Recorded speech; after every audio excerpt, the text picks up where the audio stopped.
దేవుని నామమునకు మహిమ కలుగునుగాక. ఈ పునరుద్ధాన దినమున మీకందరికీ వందనాలు తెలియచేస్తున్నాను.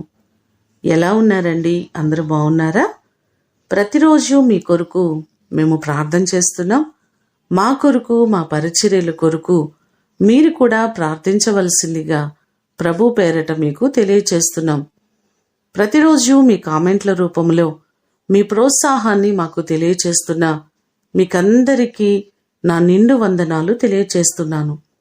అందరూ కూడా కుటుంబ సమేతంగా ఆరాధనకు వెళ్తున్నారా? దేవుని ఆరాధించే భాగ్యము ఆయన మనకు అనుగ్రహిస్తున్నారు. కుటుంబాలతో ప్రతినిత్యము దేవుణ్ణి స్తుతించి ఆయన నామాన్ని ఘనపరుద్దాం.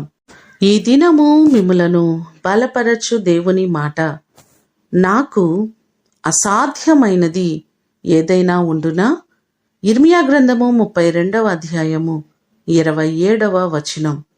నేను సర్వ శరీరులకు దేవుడను, నాకు అసాధ్యమైనది ఏదైనా ఉండునా అని ప్రభువు ఇర్మియాతో సెలవిస్తున్నారు. ఆదికాండము 18వ అధ్యాయము 14వ వచనాన్ని చూస్తే, యెహోవాకు అసాధ్యమైనది ఏదైనా ఉన్నదా? మీదటికి ఈ కాలమున మీ యొద్దకు తిరిగి వచ్చేదను, అప్పుడు శారాకు కుమారుడు కలుగును అని ఆ భాగంలో మనకు కనబడుతుంది. నిజంగా మన దేవునికి అసాధ్యమైనది ఏదియూ లేదు. జరగదు అనుకున్న ప్రతి కార్యమును జరిగించే గొప్ప దేవుడాయన, సర్వశక్తిమంతుడు, సజీవుడైన దేవుడు. ఆయనకు మీ జీవితంలో ఏదియూ అసాధ్యము కాదు. ఏ సమస్యల కొరకు బాధపడుతున్నారో చాలామంది కుటుంబాలలో ఉద్యోగముల కొరకు ఆలోచన కలిగి ఉన్నారు. పిల్లలు లేక బాధపడుతున్న వారు ఎంతోమంది ఉన్నారు. ఎన్నో అవమానాలలో నలిగిపోతున్న వారు కనబడుతున్నారు. కానీ మన దేవుని చెంతకు వచ్చి ఆయన సన్నిధిలో ప్రార్థించినట్లయితే దేవుడు ప్రతి కార్యమును చేయగలిగిన సమర్థుడు. అసాధ్యములైన కార్యములను దేవుడు సాధ్యము చేసి మీ సమస్యలన్నిటి నుంచి విడిపించి ఆయన మిమ్మును ఆశీర్వదించునుగాక. ప్రార్థన చేసుకుందాం. పరిశుద్ధుడైన తండ్రి, మీ పాదములకు వందనాలు, స్తోత్రాలు ప్రభువా. నీ కృపచేత ఈ దినము మీరు చేసిన వాగ్దానము కొరకు వందనాలు. మీకు అసాధ్యమైనటువంటిది ఏదియూ లేదు ప్రభువా. సమస్తమును సాధ్యపరచగలిగిన వారు మీరే.